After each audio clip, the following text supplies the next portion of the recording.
Oh guys, magandang gabi. Ito yung kapihingahan. Yan. Ito yung pasyalan sa Angono. Maganda dito guys.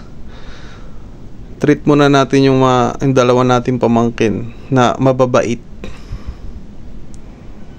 Nahuli nila ako ngayon eh. So eto na. Akyat tayo sa taas. Bili tayong milk tea. Nagde-demand yung dalawa.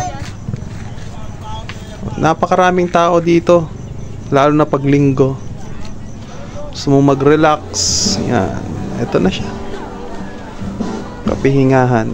So, daming pagkain dito. May inuman, may kantahan. Yan. Yan, 360 view.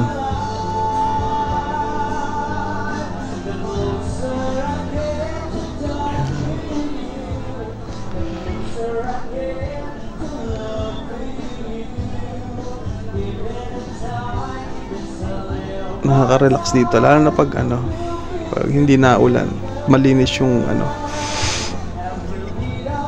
ayan, ganda ni ma'am. Madilim lang. Ayan, so kakaantay ng milk tea. Minakyat na yung daliri. Ayan. May banda.